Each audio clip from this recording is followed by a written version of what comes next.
Assalamualaikum warahmatullahi wabarakatuh. Halo semua, perkenalkan nama saya Nurma Yunita dengan NIM 2902350043 dari Prodi Akuntansi. Sekarang saya berkuliah di Universitas Pancasakti Bekasi semester 2. Adapun saya di sini adalah untuk mempresentasikan hasil dari materi saya yang berjudul Analisis Tren untuk memenuhi tugas ujian tengah semester dari mata kuliah Statistik Bisnis oleh dosen Ibu Irvia Eriza. Nah, tanpa berbasa-basi lagi, mari kita membahas ke materinya. Pertama-tama, teman-teman harus tahu terlebih dahulu apa sih itu tren.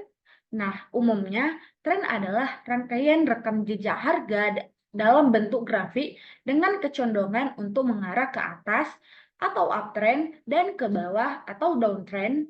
Namun, variasi tren tidak hanya terbatas sekedar naik atau turun saja. Selanjutnya adalah pengertian dari apa sih itu analisis tren. Nah, analisis tren adalah proses yang mempelajari data statistik dan mencatat perilaku pasar saat ini selama periode waktu tertentu untuk menghasilkan wawasan konsumen yang berharga dengan menggunakan data tersebut untuk menyusun strategi rencana bisnis masa depan. Selanjutnya adalah penggunaan analisis tren dalam survei. Yang pertama ada untuk memahami perilaku konsumen, yaitu membantu perusahaan memahami apa yang dibutuhkan konsumen dan apa yang tidak diinginkan konsumen. Hal ini membantu perusahaan membuat perubahan tepat waktu dalam produk dan kemudian mendorongnya keluar di pasar. Yang kedua adalah untuk mengidentifikasi pergeseran dalam realisasi konsumen, yaitu tingkat kepuasan pelanggan dapat berubah karena perubahan kecil dalam gaya bisnis atau produk kita. Analisis tren melibatkan analisis teknis kebutuhan konsumen dan bagaimana mereka memandang suatu produk atau layanan. Yang ketiga adalah untuk memahami pemicu biaya. Pebisnis perlu mempelajari aspek keuangan bisnis serta harga saham dan pemicu biaya yang mengaruhi produk atau layanan usaha selama periode waktu tertentu.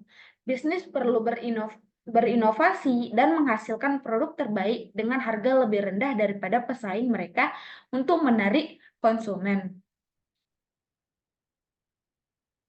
Nah, kita masuk kepada jenis-jenis tren. Dilansir dari Collier, ada 3 jenis tren yang mungkin dapat ditemukan saat kita menganalisis data. Yang pertama adalah seperti yang saya sebutkan di awal, yaitu uptrend atau tren naik, downtrend atau tren turun, dan tren horizontal.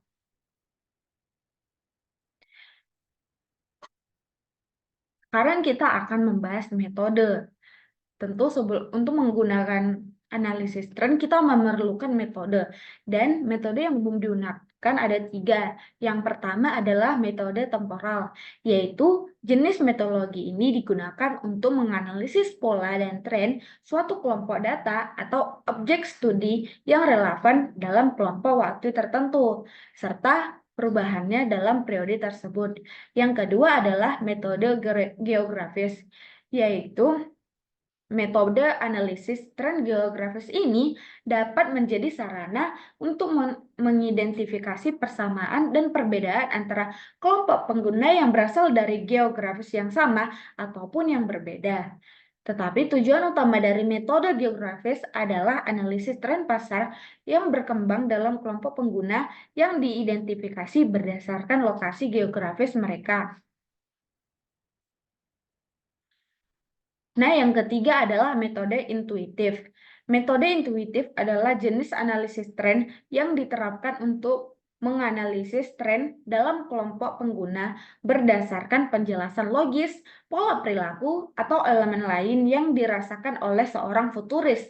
Analisis tren pasar ini berguna untuk membuat prediksi tanpa memerlukan data statistik dalam jumlah yang besar. Namun, beberapa permasalahan dalam metodologi ini adalah ketergantungan berlebihan pada pengetahuan dan logika yang diberikan oleh para futuris dan peneliti, sehingga rentan menjadi bias terhadap penelitinya.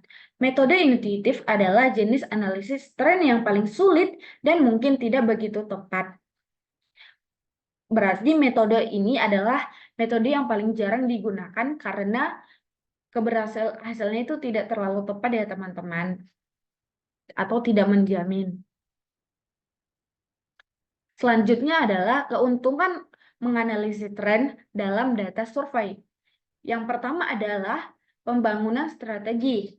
Analisis ini membantu dalam memprediksi pendatang bisnis baru dan memungkinkan perusahaan mengembangkan strategi untuk mempertahankan posisi industri mereka. Yang kedua adalah ekspansi bisnis. Analisis ini memfasilitasi bisnis dan organisasi untuk membuat keputusan strategis untuk memperluas bisnis mereka. Yang ketiga adalah indikator analisis perubahan, yaitu analisis ini berperan sebagai indikator untuk mengidentifikasi area bisnis yang berkinerja buruk. Sebagian besar organisasi melakukan survei kepuasan pelanggan untuk mengidentifikasi promotor, pasif, dan pencela. Dan yang terakhir adalah umpan balik bisnis. Analisis ini membantu dalam mengidentifikasi area di mana pebisnis berkinerja baik dan menduplikasi strategi untuk ekspansi bisnis. Nah, kita sudah masuk kepada contoh analisis bisnis. Grafik di bawah menjelaskan analisis tren selama suatu periode untuk saluran penjualan per negara. Saluran didasarkan pada 4 kategori. Yang pertama adalah kupon, yang kedua iklan bergambar, yang ketiga SEM, dan yang keempat adalah SEO. Contoh analisis tren data historis. Grafik ini adalah contoh pola penjualan yang dianalisis setiap bulannya. Tabel tersebut menunjukkan perhitungan min untuk menunjukkan prediksi tren pasar untuk beberapa bulan mendatang. Tabel tersebut berdasarkan angka penjualan selama 4 bulan dari negara USA, Amerika, dan Australia. Yang pertama adalah ada Oktober di 2019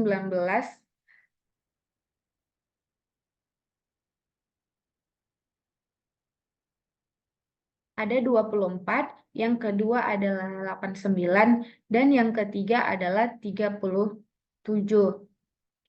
Untuk November 2019 yang pertama adalah 36, yang kedua 24, dan yang ketiga adalah 31.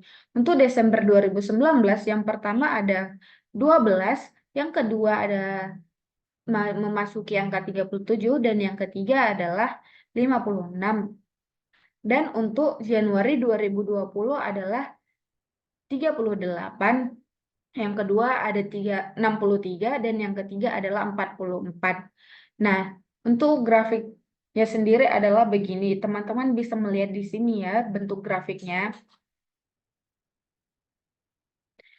Nah, kesimpulan dari semua analisis tadi adalah dalam dunia bisnis, analisis tren dalam laporan keuangan sangat penting untuk memahami kinerja keuangan perusahaan dalam jangka waktu tertentu. Dengan menggunakan analisis tren, manajemen dapat mengevaluasi kinerja keuangan perusahaan dan memprediksi arah pergerakan keuangan di masa depan. Saya rasa cukup sampai di sini presentasi dari saya. Lebih dan kurangnya saya mohon maaf. Wabillahi taufiq wal hidayah. Wassalamualaikum warahmatullahi wabarakatuh. Bye-bye.